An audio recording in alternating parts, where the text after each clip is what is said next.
Hey everyone, alright, so we're just checking in for 17 weeks. But yeah, so nothing much has really happened the past week. I suppose the biggest thing that I have done is following up from the session that I had with Emma at Full Circle Physiotherapy. She had given me a few tasks to do, so daily exercises to help try and balance my pelvic floor and the issues that I was having there. But also with how often I was going to the bathroom but yeah, so we basically put in place just like a diary, I suppose, of like how often I was going to the toilet, how much water I was drinking, or any fluids and that sort of stuff. So that was really interesting. So that lasted 3 days, and I literally had to measure every time I went toilet into like a cup, which, as you can imagine, was a little bit tedious when we're out and about, down at the gym and that sort of thing. But yeah, got that done. So that was 3 days worth, and I'll do it again right before I catch up with her as well. So another 3 days. But yeah, so that'll be really interesting because obviously we're trying to work on me not needing to go so frequently, being able to fill my bladder up more, like rather than just feeling the urge and then going. There was quite a history for me right from when I was like first starting school, uh, wanting to go all the time. I don't know if it was a nervousness thing or what was going on, but basically my teacher wouldn't let me go, and that created a lot of issues for me as well. So now when I get that urgency, I feel like I have to go straight away. But yeah, so probably a little bit of a psychological. Also, at the same time, I don't know. I suspect that I may have like just quite a small bladder, which doesn't really bother me, but it definitely has been a little bit more frequent since being pregnant. Probably going from being like every hour to being every like 15 to 30 minutes. Um, on a bad day, I suppose a good day would be to an hour still, but yeah, so that's been okay.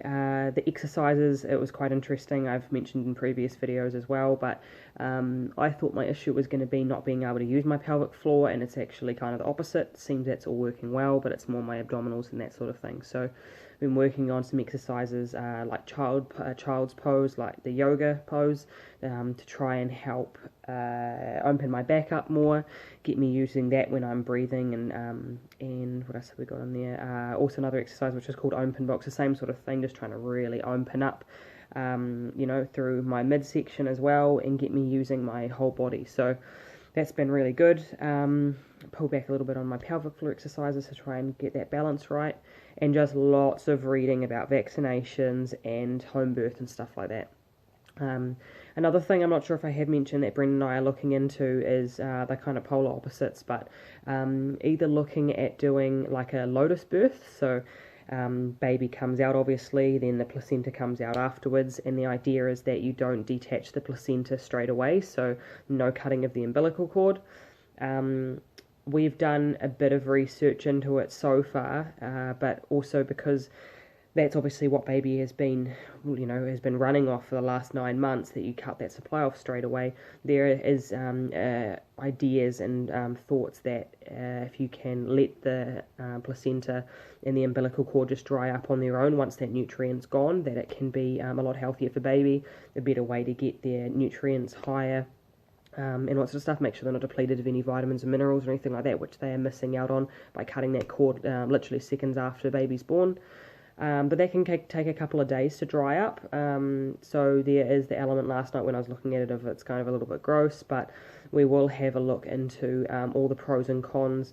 Some people are even saying, certain doctors are saying even just delaying the cord clamping. So not so much lotus birth, but waiting for 10 minutes or an hour or something like that until it stops pulsing, and then cutting the cord.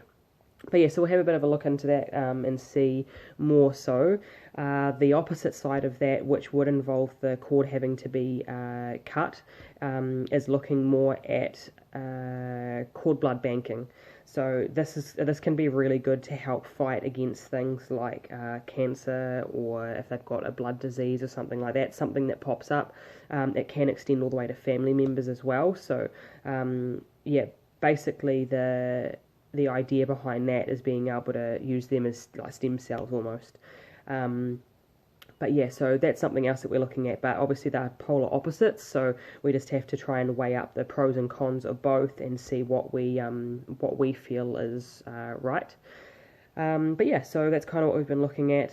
The home birth stuff's going okay. I'm really looking forward to our catch up with the midwife next, because Bren and I are going to put together a heap of questions that we've got about that. We both want to feel as comfortable as possible, and the thing is it's not even just me feeling comfortable with doing a home birth, it's Brendan as well, and it's so important that we're on the same page about it, because if he's not 100% on board, then it's going to make the whole situation a lot different.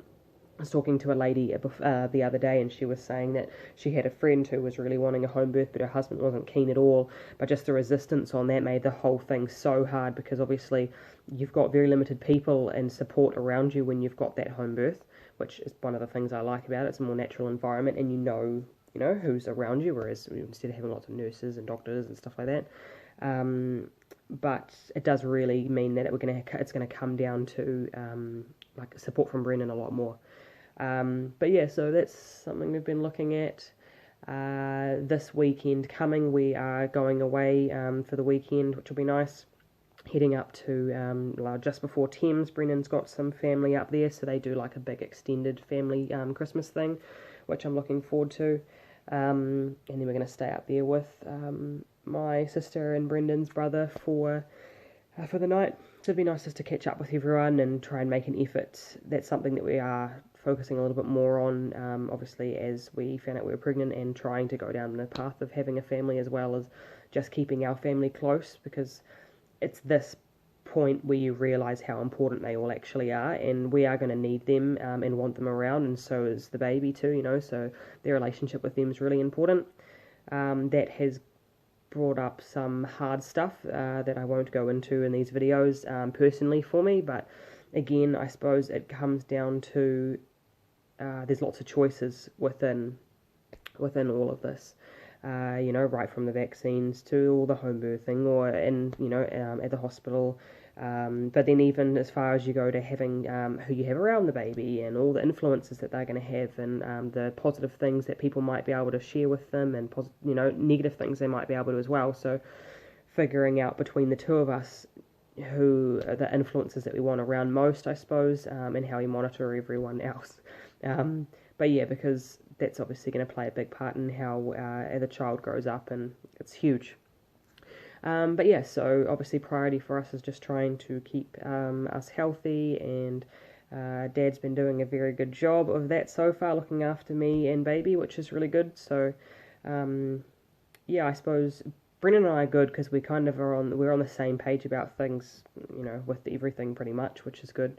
But able to communicate about everything as well. So he's helped me a lot, especially with reading books, because he's reading like a book from someone else that different compared to what I'm reading at the moment. So we're able to bounce ideas off each other as well, and we'll swap it soon too. And so we can take different things away from it. But his support and the way he's showing how important it is to him as well, the future of our baby and all that sort of stuff, it means a lot to me as well. So yeah, so everything's really good. But yes, so we will do another check-in video soon. Obviously, we're only weeks away now from finding out the gender of the baby, hopefully, which will tie in with Christmas. But yeah, so we'll keep you guys updated with all of that. But otherwise, yeah, we're just going to carry on doing what we're doing. And so far, energy levels have been really good. The last couple of days, I had been a little bit tired, so I'm trying to get better at napping. I suck at it. But yeah, I struggle to sit still, but I'm trying to prioritize, baby and me and recovery and that sort of stuff. So, yeah. But yeah, other than that, everything's good. So we'll see you guys next week.